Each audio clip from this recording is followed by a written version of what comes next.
Good morning, everyone. Welcome to this TradeStation Masterclass. My name is Jesus Nava.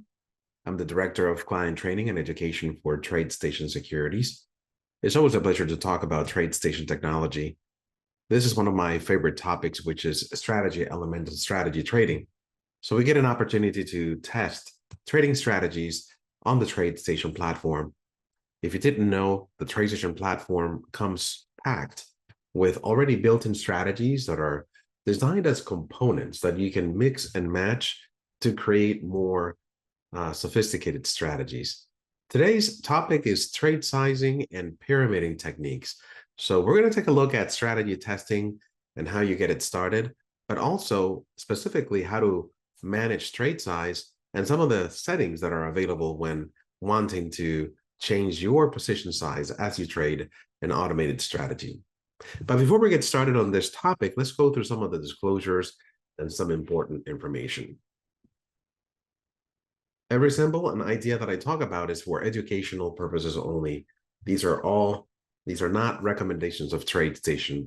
Also, active trading is not suitable for everyone, and past historical performance is no guarantee of future results. If you need additional information on these disclosures, go to www.tradestation.com/important-information. All right, everyone, let me go ahead and switch over to my TradeStation platform. I don't know how many people here use strategy automation, but TradeStation for many years has been known as a platform that allows you to test trading ideas against historical data. Those trading ideas can be optimized, can be enhanced, so that you can get a historical performance report that you're comfortable with. And that way, have a little bit more of confidence around the strategy that you are going to trade going forward. This is a chart of Microsoft, by the way. It's a daily chart of Microsoft. It doesn't really matter what symbol we have loaded. Today, it's not really about developing the strategy. It's looking at the technology that's available for you to use. In this particular chart, I have signals that are displaying based on my historical trading activity. This is something that is turned on by default on every TradeStation chart, so that as you trade, either on the trading simulator or on a live account, you're going to see your entries and exits displayed on the chart. You see them as little arrows pointing towards the candlesticks. You know, your long entries are blue, your short entries are red, and then you have some exits on white. And then it'll make an attempt to connect your entries and exits and show you if trades were profitable or not. This is called account orders and positions, and it's something that is turned on every single chart, and it does display your historical trading activity for you. Now, I don't need it right now because I'm going to switch over to a trading strategy. So I'm going to disable it, and this can be done by going into settings and clicking account orders and positions. By the way, there's an easier way to disable. In fact, let me show you what that easier way is. You can right click on one of those little signals, and then on the right click menu, you get disable account orders and positions. This will get rid of all the information that's there. And that way you can focus on analysis, you can focus on a strategy if you're going to add one. Okay, and that way those signals don't interfere with your view. If you want to turn it back on, go to settings, account orders and positions, and this would be the checkbox that you can turn on or off. If you're not using this shortcut, yes, you can go to settings, account orders and positions, and then come here and uncheck this. That'll turn off this feature, but you can turn it on if you want to see that information on the chart. Okay, perfect. Let me here and disable account orders and positions. I am going to go and add a strategy. Let me click on status. Click on studies and then select add strategy. Now the strategy can be anything. Let me go ahead and choose something that is built into the TradeStation platform and something that you are going to have as well. Let's go here and select, Bollinger Bands. Why not? I'm going to select both of them, a long entry and a short entry. Let's see, which type of stop can we select here? There is a strategy that takes care of multiple stops for me. But in this particular case, we can use, why don't we use this chandelier stop? I'm going to hold down the control key and select these 4 different strategies on my screen. In fact, before I select the strategies, let me go ahead and uncheck these exits. I'm just going to use the entries. When you select a strategy from the available strategies on TradeStation, and you select 2 that are only designed to enter the market, for example, the 2 that are highlighted in blue in my list are entry strategies. How can I tell? Because they end on the letter E. So they all have a suffix that says LE, SE, LX, SX to the intention of that particular strategy.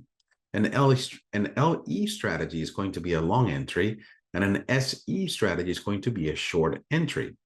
You can also look over here on the right-hand side, I'm going to scroll, and see which one of the columns is checked. You can see that for the long entry, the buy column is checked, and for the short entry, the short column is checked. So this is a strategy that will flip you back and forth between a long entry and a short entry. It doesn't have unique exits. However, the short entry and the long entry will exit each other as you flip back and forth between a long and a short. You cannot be long and short at the same time, securities on the same account. And that's why there's a forced exit when you use a combination of strategies like these, which are opposing, and one will exit the other. So let me go ahead and click OK here. And this is what I have on the screen. Of course, this is a strategy that is based on the default Bollinger Band. The Bollinger Band is not visible. We don't see the channel or the bands of the Bollinger Bands, but we can add them. So let me go here to Studies and click on Add Study. I always like to study in addition to the strategies so that I can see how they're both interacting with each other. You can see where the signals are being generated and the reasons why you may have a signal on a bar or not. So let me go here under indicators and look for Bollinger Bands. Just have different variations of Bollinger Bands because I've been customizing them a little bit. So Bollinger Bands is the one that you should have on your TradeStation platform as well. And I'm just going to click OK. Default parameters. There we go. So now we see the bands on which the strategy is being calculated, and it gives us an enhanced visual of when the bands are being penetrated and when the signals are being generated. Okay, so let's go ahead and take a look at a few signals here to understand what's going on. Okay, this strategy is designed to enter the markets whenever the prices have reached an extreme. An extreme, according to the Bollinger Band, is whenever the price goes outside of the Bollinger Band channel, meaning that when you have prices that are penetrating the upper band, and also when you have prices that are penetrating the bottom band. Not at the specific moment when they penetrate, those 2 bands, but when they return. So the Bollinger Band concept or idea is that whenever the prices reaches an extreme, eventually it's going to come back to where the average prices are. The middle line of the Bollinger Band, this gray line, it's a moving average. So the concept behind the Bollinger Band is that, yes, the price can reach an extreme, but when it returns inside the channel, that's when the prices are expected to go in the opposite direction. So you can see clearly that, it didn't happen when the prices penetrated the upper band, but as soon as we got a closing price below the band, like for example, on this red candle, we see how the closing price is below the blue band. On that bar, it generates an entry. And you can see on the next bar, we have a short entry for 100 shares of Microsoft that are established on this bar. This is December 11th. From that point, you can see how the price went up a little bit, but then it dropped where the moving average was. In fact, it went all the way down over here when the signal for the long entry was generated. When was the long entry generated? Well, we have closing prices here below the band. And as soon as the prices go inside the channel one more time, that meets the criteria of the Bollinger Band strategy, generates a long signal, and it maintains that signal until you get the opposite short signal. So this is why I call the strategy a flipping strategy, because it flips you from a short position to a long position. One other thing that I wanted to show you here is instances where the strategy could have generated other trades and it didn't. So let me go over here to another area. Okay, so here's a clear example where the strategy, it actually penetrated the upper band, came back inside, generated the short trade, but this condition happened again over here. If you can guys notice, we have a penetration on the upper band, then the price drops below the channel or the band or inside the channel, but nothing is generated here. And you can see the same thing over here on this long position. So you can see that the price activity penetrated the lower band. We are under the red line, but then it goes above. It generates that long signal, but then it happens again. We are below the band and then we're above the band. So there are instances where the strategy meets the criteria again, but does not enter the market one more time. Turning this on would actually turn the strategy into a pyramiding strategy. Pyramiding strategy is something that it refers to the type of strategy that increases your position size as the criteria of the strategy continues to be met. So for example, on this particular trade, yes, we bought 100 shares of Microsoft, but the criteria happened again. So it would have bought another 100. So adding 100 shares to your position size for a total of 200 shares. And then it happens again a third time down here. So it would have added another 100, making your position size 300. So that's why it's called a pyramiding strategy, because as the strategy continues to meet its rules, then it'll continue to increase your position size. But by default, the strategy doesn't do that. The strategy holds one trade in one direction at a time. So if you are already in a long trade or in a long position and you get additional long entries beyond that, those will be ignored because you are already long. You see that? The only one that is taken is the opposite direction. So you're long and then you get a short signal. That's when the strategy says, okay, I need to reverse. So I'm going to close out my long trade and now I'm going to go short. Of course, there's a few things you can do here to modify how your position size is going to be calculated and some limitations. The first thing that we are going to look at is where did the strategy get the 100 shares to trade?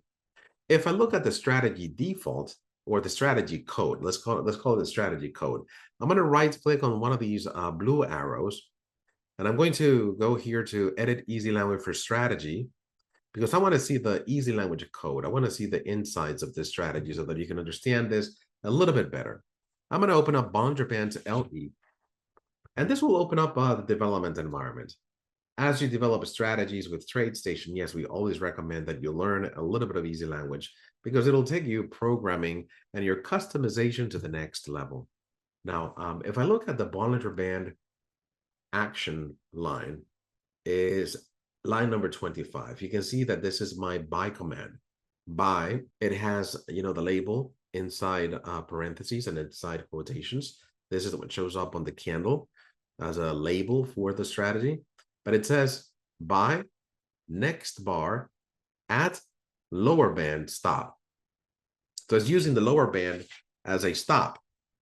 When it meets the criteria, when it crosses over, this is the buy entry. When it crosses over the lower band, so when it's below the lower band, and then it'll use that same value, the lower band, as a stop price, buy stop, so that when it crosses over again into the channel, then it'll be in a long transaction. But what you can see here is that it doesn't specify how many shares to trade. Of course, you can design a strategy where an input is assigned the share size, and you can say buy next bar, my size at lower band stop. So you're kind of specifying how many shares you want. But if you don't specify the shares inside of the strategy code, what the strategy does is that it just takes whatever the default value is, and in this case, it'll be 100. 100 for stocks. If you pull up a strategy on a futures contract, the default will be one contract, okay? And there is some technology inside of the chart that knows the type of symbol that's being traded, whether it is a stock or a futures, and it'll automatically change the size for you depending on what asset class you're trading. Let's go ahead and take a look at those property settings so that you know exactly where to trade them. 100 shares of Microsoft. Give me just a moment.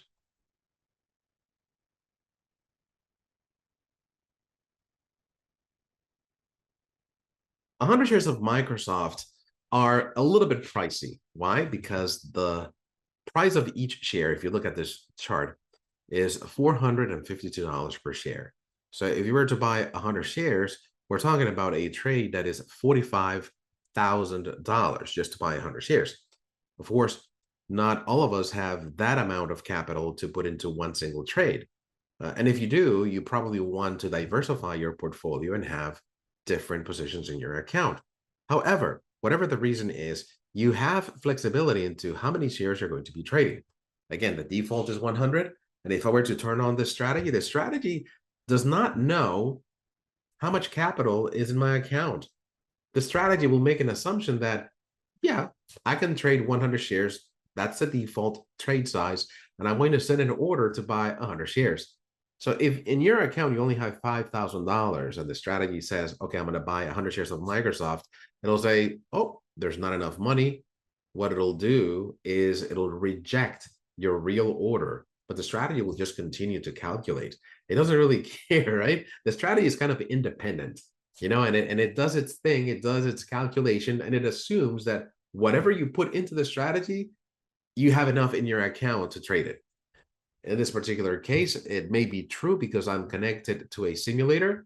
And if you look at the bottom of my TradeStation, you can see that my simulator has about $6.8 million. So if I were to turn on the strategy on the simulator, yes, it'll trade it. It'll trade it without any trouble. But if I were to turn it on in my live account where I don't have this capital, then my orders would be rejected. But again, that's something the strategy doesn't really care about because the strategy is designed to only do what it's supposed to do based on its programming. Now, how do we modify the size here? Well, let's go ahead and double click on any of the signals of the strategy. All right. This dialog is customized studies and strategies. It gives you a list of all the strategies that are in the chart. You can modify those strategies individually, but there's a button here on the right-hand side that says properties for all. Properties for all implies that whatever properties you're setting is for all the strategies that are listed here. So it's like an overall setting. I'm going to go here for properties for all. And this is where I find sizing. Well, this is cost. If you look over here on the bottom right, we have the trade size. And you see the fixed shares, contracts, units, 100. It'll say 100 for stocks. It'll say 1 for futures, depending on what you have on the chart. Now, if I come here and I say, well, let me drop that down to 10. I'm going to trade 10 contracts, 10 shares of Microsoft every time that it trades. I'm going to click OK and OK. If you look at the label on each one of these trades, now you don't see a 100 anymore. Now you see a 10 because the strategy automatically changed from trading 100 shares to trading just 10. And maybe 10 shares is something that I do or that I can trade because 10 times the 452 is about $4,500 per trade. If you total up, the number of shares times the price that you're paying. Does that make sense? Now, let me show you something really interesting. I'm going to come back here, let me double click on the strategy and go to properties for all. I'm going to say this. I'm going to trade, instead of trading the 10 shares per trade, I'm going to go here and use a dollar amount. And I'm going to tell TradeStation to trade $5,000. There are some rounding capabilities here so that you are always in a trade. It says round down to the nearest 100 shares or contracts units. Now let's go ahead and test it this way to see what happens. Notice that we have a minimum number of 100. We're rounding it down to the nearest 100, but we're using just $5,000 per trade. If I click OK here and OK, what happens? Well, if you look at the whole chart, you'll see how the strategy does not trade anything. There's no signals. It appears as if you had broken the strategy, but it's not that. It's just that the criteria that you put in there is so restrictive that it's not able to put in the trade. You told the strategy to trade $5,000 only, right? $5,000. We know that in order to trade $5,000, you have to keep your share count at around 10 shares, because 10 shares is going to cost you about 4,100. But at the same time, you told the dialogue that your minimum trade size was 100. So it's conflicting because you told it to spend $5,000, but don't have a trade size lower than 100. So it cannot place a trade, because if it trades a minimum of 100, you're talking about a $4,100 trade. So this is what we need to do. Let's go back here into studies, edit strategies, and in here on properties for all, you do have to take that into account when it does its rounding. I can say round down to the nearest 10 with a minimum order of 10. Let's see what happens when I do that. All right, so now the minimum is 5,000. You can see that every trade is 10 shares. And let me load more history here. Let me load 5 years of historical data to see if we get any historical trades that are bigger. All right. Okay, take a look at this trade right here. You can see that back in history, we have a trade that has 20 shares. So 20 shares, of course, back in the days when Microsoft was $200 was a trade that could be established. But you can see how whatever settings you put in there will have an effect on how the strategy trades. But notice that it doesn't trade anything in between 20 and 10, because that's the way that we set up the increment. Now let's go ahead and go into the settings one more time and go to properties for all, because that is controlled by the rounding to the nearest 10 shares. So it's going to trade 10 shares, 20 shares, 30 shares in increments of 10. Whereas you put it in 1 here and say the minimum trade is 1, that's something that the strategy also accepts. Let me go ahead and click OK and OK. And now you see these odd number of shares being traded based on the dollar value that you put in. So we have a 22 share trade, a 19 share trade, 16 shares up here. So it's going to do a very detailed adjustment to the position size based on the price of the security. Of course, on a security like Microsoft, maybe it makes sense to have an odd number of shares like this based on the value that you want to invest. And a lot of times, when you trade multiple strategies and you keep into account the fact that you want to maintain diversity on the products that you want to invest on, and maybe manage somehow the risk as well, and maybe 100 shares of Microsoft is not the same thing as holding 100 shares of Bank of America because of the price difference. But if you invest a specific dollar amount on Microsoft and you invest the same amount of money on Bank of America, then you have two trades that compare to each other based on value, market value. So maybe in terms of diversifying your portfolio, this is a way of standardizing your trade size by using a dollar amount across multiple securities. But again, the idea here is to show you some of the things you can do to adjust the trade size within the strategy and have the strategy automatically react for you. Go back in there. Properties for all. I want to set it to just a fixed shares. I'm going to go back to the default 100. Just wanted everyone to understand this. Okay, so let's go ahead and take a look at the first scenario that we talked about, where the strategy puts on a trade, one single trade in either direction, and it doesn't do anything else until you get the opposite type of trade. Let's see. We got a long trade right here. Just trying to make sense of some information here, because Here we got a long trade. But then here, it should have generated a short trade. Did we? Let me take a look at some of the settings here that we specified. The fixed shares contracts 100. All right. This is interesting because I'm just trying to understand the reasoning why we didn't get a trade up here. If you guys notice, we had a closing price. Oh, maybe because of the closing price. Yeah, it seems, this is a kind of a deceiving penetration. Why did I call it deceiving? Because if you notice very carefully, it appears as if the data had breached. It did breach the upper band. It did penetrate it. However, the closing prices on those candles didn't. So even though we see a big tail or a big body here above the candle, it didn't quite close above it, because in order for you to meet the conditions, it has to close above and then close below. That closing above and below is what gives you the true signal. And all these closing prices, I'm just going to confirm on this one. Take a look. The close is 435, but the upper band is 435 too, 435.21, and the closing price is 435.15.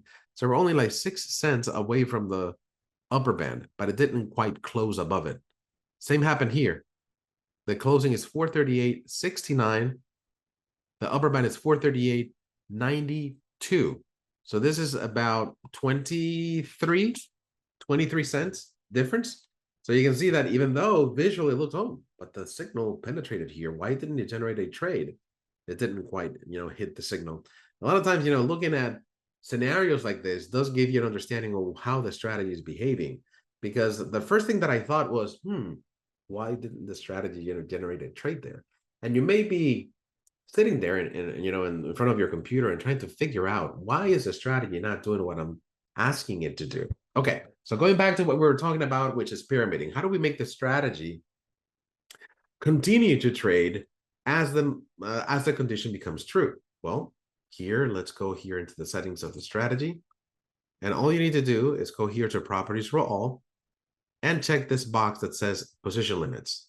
And you can see that in parentheses, it says for pyramiding strategies only. Turning it on automatically allows multiple entries. Now you can determine how many more entries do you need.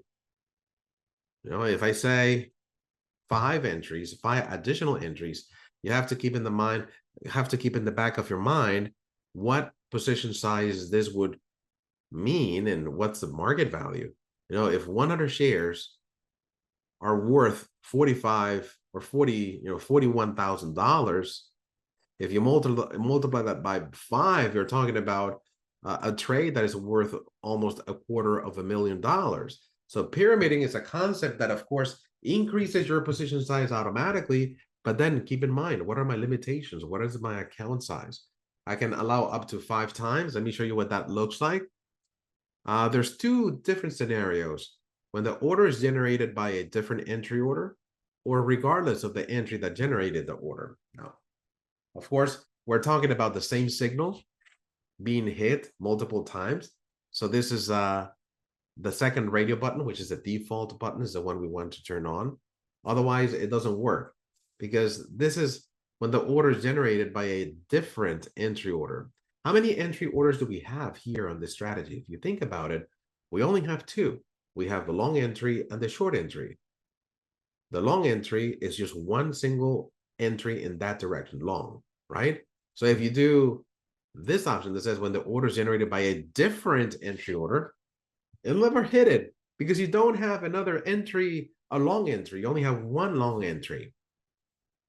If you want the long entry to keep on trading every time that it's true, then you have to select this option. This is regardless of the entry that generated the order. Okay, and then you have this other box that also puts a maximum on your position size. Of course, a 65,000 share position on Microsoft, how much would that be? I don't think I can even trade it on my simulator. So 65,000 times, what's the price of Microsoft? 410. It's a $26 million position. So not even something that we can trade here on this simulator that has $6.8 million. But of course, you can limit this and say, well, I want to, max my positions to $200 or 200 shares. If that's the case, then this will be limited. You're telling it, hey, you can trade up to 5 times, but don't hold a position more than 200 shares. Well, if I'm trading 100 shares at a time, then it's only going to enter twice. So you can see that one limits the other. So just keep that in mind. Okay, I'm just going to leave it on 65,000, which is the default value. And because I'm limiting it up here with a 5. I'm going to click OK. All right.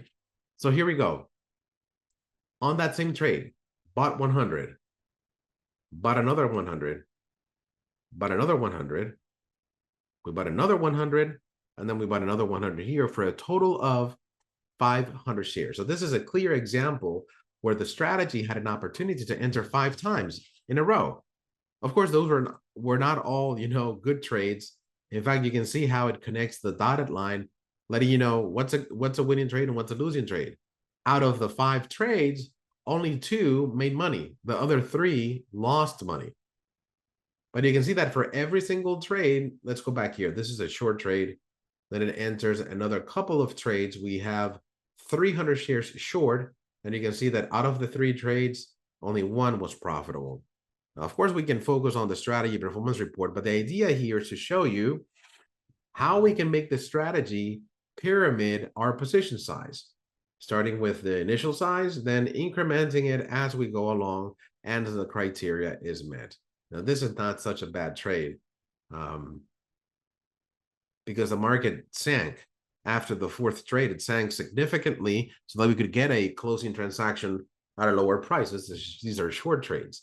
So sometimes turning pyramiding is not the best thing you can do. In fact, let's look at performance before and after. I'm going to go here and edit the strategy, go to properties for all, and I'm going to turn off pyramiding for a moment. Okay, so it simplifies the strategy, doesn't have as many trades. I'm going to go here to the data button and clicking on strategy performance report. This will give us a view on how the strategy did historically. If you guys remember, I loaded 5 years of historical data on this chart. So I have the date ranges up here. This goes from 2020 to 2025. Barely made any money. It's about $4,000 in 5 years. But it did have a lot of movement. It grossed $30,000, but it lost $26,000. But what I'm getting at is that what effect does pyramiding have on this? Let's go and double click. Let's not lose track of our values here and go to properties for all. I'm going to enable pyramiding and click OK. The strategy recalculates. And in this particular case, it didn't quite make it worse. Of course, this is not a complete strategy. I'm just dropping default strategies here on my back test and turning some features on. There's no analysis whatsoever, but you can see the effect that had pyramiding on this particular strategy. It doesn't happen all the time. In fact, use pyramiding with the understanding of what is actually happening when you traded with the pyramiding turned on and all the risks associated with trading it with pyramiding turned on. In this particular case, it did make my profit better and my profit factor better. I have a lot more trades. So in 5 years, well, not that many trades. 70 trades in 5 years is not that. No, it's not that many. It doesn't provide me a, it is said that anything above 30 trades provides you a more significant statistical value or a set of statistical values that are a little bit more robust. The fewer trades, the less likely that same behavior is going to happen. But once you have more trades fitting into the behavior you're looking for, then it does provide the strategy with a little bit more robustness. In this case, we have 70 trades, which is a good size. But I would feel more comfortable if we had more trades especially, when we increase the trades or when we increase the trading period to 5 years. All right, so those are the two things that I wanted to show you. How you can tweak the trade size from a dollar value to a fixed size, and how you can also turn on pyramiding. In this case, we turned on pyramiding and up to 5 trades, and we can see that what effect it has on the strategy. From this point on, if you're interested in knowing how to turn on this for trading, because this is just for historical back testing, but if you look at the strategy settings, you have automation checkboxes that allow you to turn on this for automation. Of course, there are a ton of other features and things that you have to be aware of when automating strategies, and that's the reason why we have dedicated lessons and dedicated webinars around the strategy automation concept. So make sure that you look at all our recordings on this topic if you're interested in automating your strategies. But for today, that's my class on adjusting sizing when trading with strategies and turning on pyramiding. Thank you guys for joining me today. Have a wonderful afternoon, and I'll see you next time. Take a look at our events calendar. We have some great topics coming up. And if you're just getting started with TradeStation and this was a little bit too advanced, please join me tomorrow for a getting started session at 10 a.m. Eastern. Have a wonderful day. Great having you.